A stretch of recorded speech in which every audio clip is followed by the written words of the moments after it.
So in between times that we've spoken, we had a Mhm. conversation with Ryan Helsley and brought up the Michael K rumor about Contreras, pressing a button on the video game that doesn't do anything. Like sometimes you'll like play a the- video game and you're like, you're like, yeah, R2 doesn't do anything on this game. I don't Okay? have. I don't He have. doesn't a have square. that pitch. Yeah, exactly. Square. So did you hear anything about that? Your thoughts and reactions even to what Kay said, then Helsley essentially confirmed it. Yeah. Yeah, Helsley. I mean, correct me if I'm wrong, but Helsley said that a guy came out of the bullpen and asked for a pitch that he didn't have, right? That was Yes. okay. Yep. Yeah. And I believe he said cutter. Did he say cutter? Yeah, it was a cutter. He did. Yeah, it was a cutter. So- So that is something that I don't know if it's the same story. I want to be very clear on that. That I don't know that Helsley told you the same story that I know. But what we were told at one point in time that it happened like once like that. It was a cutter. It was a pitch where does he have that? Does he not? Or was it the other guy? And then it was not an issue again. What Kay and I wasn't listening to the game at the time. So again, I just asked about it afterwards. We Marmol did not want to go into it. Wilson Contreras declined comment. There was there were times where Wilson was asking them to throw not types of pitches, but locations of pitches that pitchers were not comfortable with. This came up earlier in the season, and I talked to Wilson about this, and he was talking about how he's trying to. The phrase that he used is like, we have to make hitters uncomfortable, and I want us to pitch meaner. We need to pitch inside more, and he wasn't getting the pitchers to kind of do that. So it wasn't a type of pitch he was calling; it was more a location of pitch.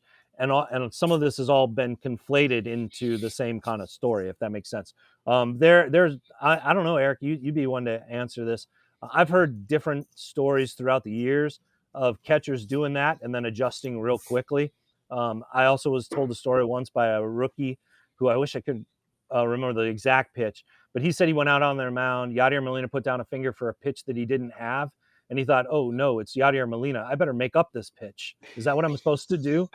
And and then we laugh, right? It's a good story. It's funny, but you can see how with the current kind of climate and current scrutiny about Contreras, a funny story like that with Yadier Molina's reputation would turn into something a little bit different this year. That doesn't make them different at all.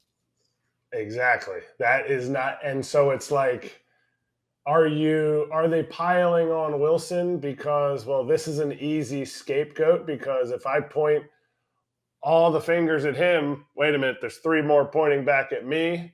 Yeah. And it's kind of like what we talked about the first time you were on. Wilson Contreras was who he was.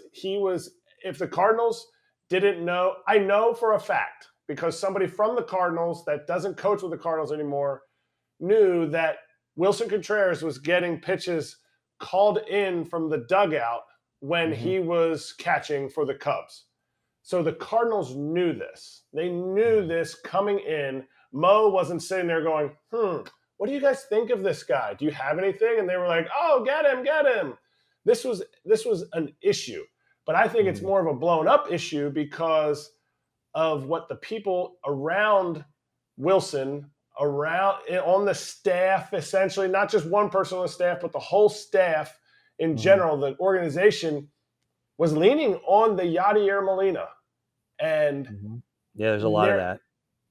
It is like there's a lot of that. But what do you see in the organization? Do you see anything? Like, do you see more analytic people scurrying about than you saw before? Or do you see anything physically? Nothing, right? No.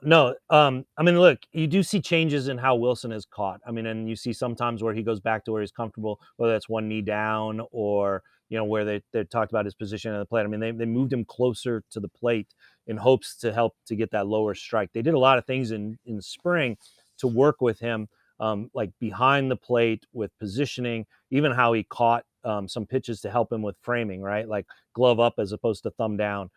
Things like that with certain pitch calls and certain pitches that their pitches throw or their pitchers throw, excuse me.